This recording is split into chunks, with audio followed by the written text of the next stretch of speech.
Askofu Kalikawe Lwakalinda Bagonza ameandika katika ukurasa wake wa Facebook akisema mambo kadhaa, hasa masuala yanayoendelea katika nchi yetu ya Tanzania. Katika ukurasa wake wa Facebook anasema kwamba tume huru na mgombea huru. Anaeleza akisema mwaka 2025 ni mwaka wa uchaguzi.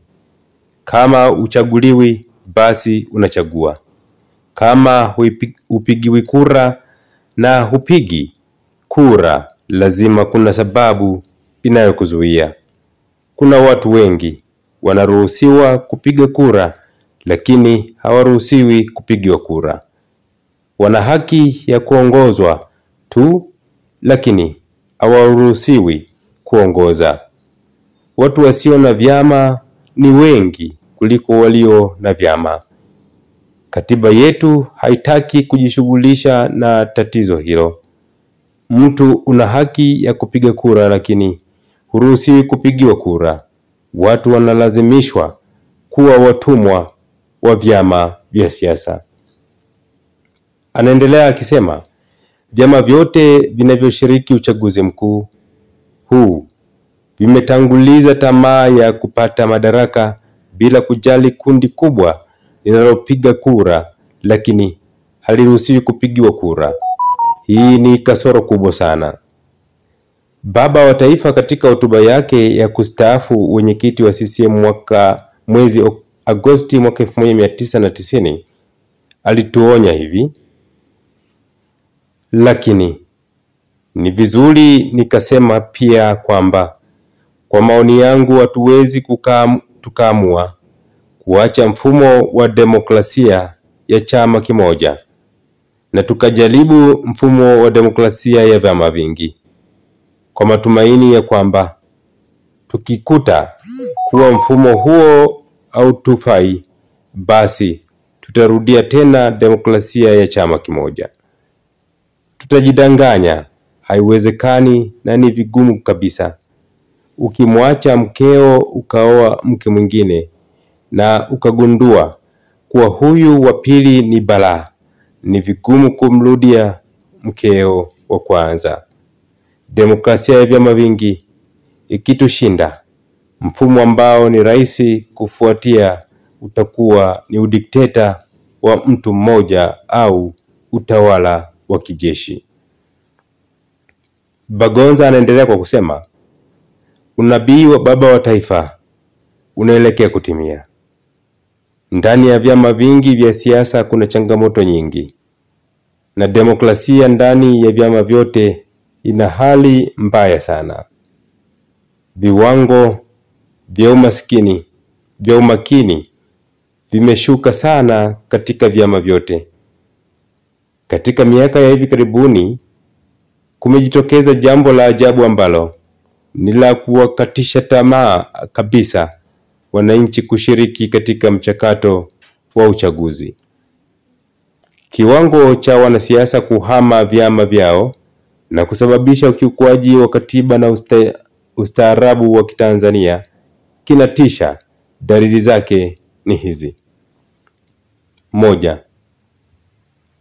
Wanasiasa wengi kuhama vyama hata katikati ya vipindi na kusababisha gharama za chaguzi ndogo zenye gharama kubwa.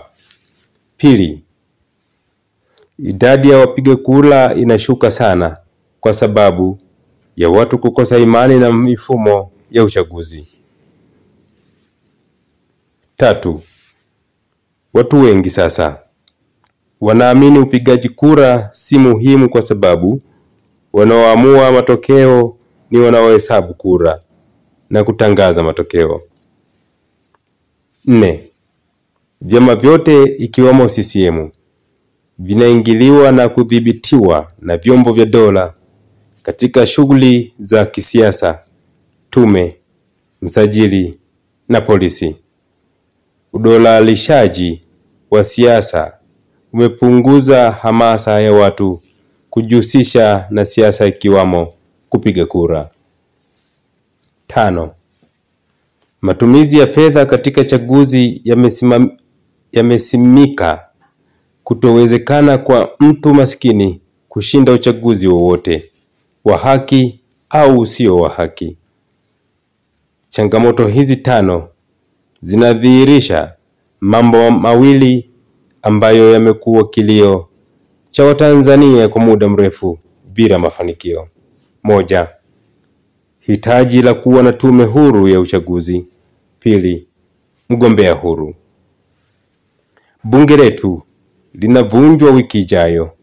Hakuna tena fursa ya kudai mabadiliko ya katiba ya kuruhusu hivi vitu muhimu kwa ajili ya afya, demokrasia na amani ya nchi yetu. Na haya hayawezi tena kupatikana bila wananchi kuonyesha kuwa kwa vitendo kuyahitaji. Duniani kote, njia moja ya kufikisha kilio cha watu ni kupitia maandamano ya amani. Watanzania hawana historia ya kufanya vurugu kudai haki zao. Mfano mzuri ni uhuru wetu wa mwaka 1961 ambao tuliupata bila kumwaga damu. Hivi sasa kuna dalili za watu walio tayari wa kumwaga damu kuzuia madai halali ya wananchi. Kinachokosekana ni utayari wa walio tayari kufa kwa kudai haki hizo mbili. Wazalendo wanatamani kiendelee kukosekana. Bagonza anaendelea kwa pendekezo langu kwa Watanzania wote wanaoitakia mema nchi hii na kutaka kuona demokrasia ya vyama vingi vinastawi ama inastawi ni kuitikia wito wa kudai haki hizi mbili kwa njia ya amani bila kuchoka wala kuchoshwa. Askofu Bagonza anamalizia kwa kusema, tunaingia mwezi wa 7 ambapo kuna tarehe 7 mwezi wa 7. Tarehe hii ni ya maana katika historia ya taifa letu. Ni siku kilipozaliwa chama cha TANU, mmoja wa wazazi wa CCM. Kiliteswa na wakoloni. Viongozi wake walifunguliwa kesi za uchochezi. Kilijengwa kwa michango ya wanachama na kilipinga ubaguzi wa dhuluma za kila aina ndani na nje ya nchi. Kumwaga damu ni kuibeza TANU. Kukataa majadiliano ni kuibagaza TANU. Turudi mezani. Mama Tanzania ni yetu sote.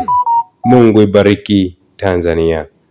Ameambatanisha pia na picha mbalimbali ambazo zinaonekana hapa katika ukurasa wake huu wa Facebook kama unavyozitazama mtazamaji. Na hii ni tafakuri kutoka kwa Askofu Bagonza. Mtazamaji, nawe unayo fursa ya kutoa maoni yako katika ukurasa huu wa Nyikani TV Africa. Tafadhali karibu nawe kwa maoni yako. Nami ni Gordon Karurunga Mwipungu na hii ni Nyikani TV Africa.